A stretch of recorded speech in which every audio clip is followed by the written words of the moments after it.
You are an infection. You are the definition of weakness. Everything that is wrong with the world is because of you. Dana White and Sean Strickland did not take things easy with the Canadian reporters at all. Here is another savage moment from the UFC champion, Sean Strickland, and the UFC president, Dana White, to a woke reporter in Canada during a press conference. Sean, we were talking before about how you have so much respect from your teammates, from peers. You said you've had great interaction with fans pretty much all the time.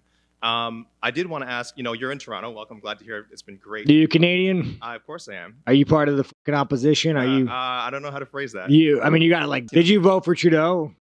I'm not going to say. And let me tell you something right now. If a man says he's not going to say, like, if you ask him, motherfucker, did you vote for Biden? He's like, well, I'm not going to say. That's none of your business. He voted for Biden. We've got a pretty supportive gay and lesbian community in this city. I did want to ask you about something you wrote a couple of years ago. You said, if I had a gay son, I would think I'd... Oh, look, another. I'm saying to you, the swamp, you guys, the swamp. You become a champion, you become a star, and someone says... Let me ask you something. Are you gay? Have you had the chance to interact with a more diverse... Let me know, are you gay? Can I get an answer? Well, no, I'm asking, this is a part of, are you a gay man? I'm an ally of the community. A social media fan writes, notice how the reporter avoided answering the question. I mean, if you're gay, at least be proud to come out and say it. Why on earth would you come out to represent a community and not be able to admit to being a part of the same? I mean, why? Okay. If you had a son and he was like, you had a son, he was gay, you'd be like, oh man, you don't want a grandkid? No problem with it. Oh man, well, dude, you're a weak fucking man, dude. You're part of the fucking problem. You elected Justin Trudeau, and has he shut down your fucking country and seized bank accounts? You asked me some stupid shit like that, go fuck yourself. Move the fuck on, man. That really answered the question, but I did want to ask also things you said about the trans community. You said this past October when they announced the Bud Light sponsorship that you'd go so hard on Bud Light in your next fight, they'll have to accept me or denounce me when they know what, and will know what they stand for. This guy's like, nah, this Canadian's not that Canadian. Are you still going to use your fight time to kind of speak on that? Here's the thing about Bud Light. 10 years ago, to be trans was a mental fucking illness. And now all of a sudden, people like you have weaseled your way in the world. You are an infection. You are the definition of weakness. Everything that is wrong with the world is because of fucking you. And the best thing is the world's not buying it. The world's not buying your fucking bullshit you're fucking peddling. The world is not saying, you know what? You're right. Chicks have dicks. The world's not saying that. The world's saying, no, there are two genders. I don't want my kids being taught about, who they could in school. I don't want my kids being taught about, their sexual preference. Like, dude, this guy is a fucking enemy. You want to look at the fucking enemy to our world?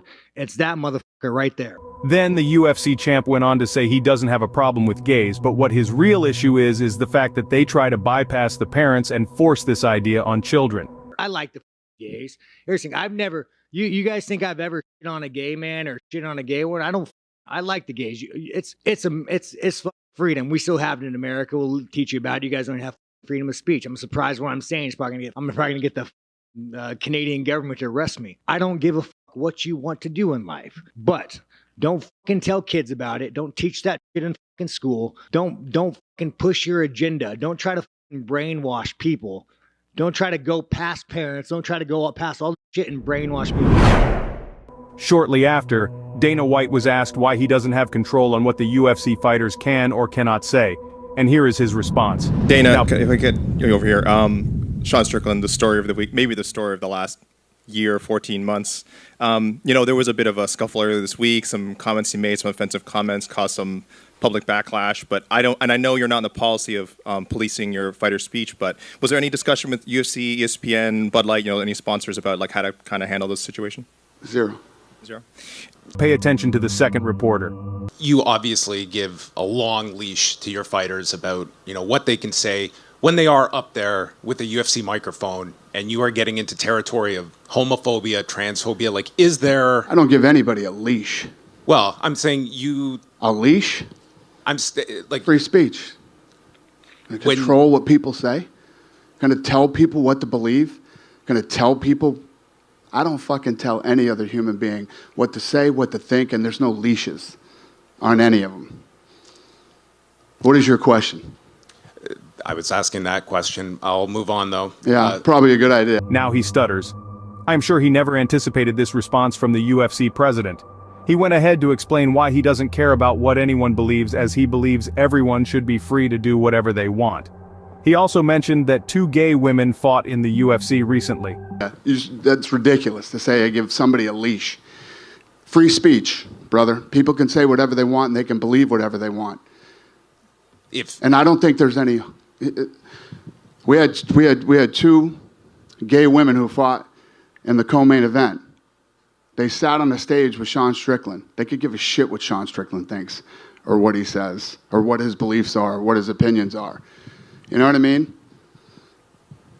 Go ahead. What do you got? A little flashback. Remember when Khabib was asked how many genders there are? Well, listen to his reply. A very technical question for you. I know you're a math guy, and this one may be a tough question for you. If you're uncomfortable answering this one, I'm totally okay with that. In America, we have a few hundred genders. How many genders do you guys have in Russia? Just very. I know you're a math guy, that's why I'm asking. I think maybe there's a.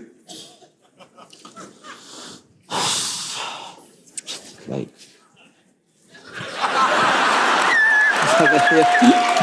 Here is like, I see only women and men. There is no between. Got it. Got it. No between. Maybe kids. You know, this is like, it's crazy. It's crazy. It's like,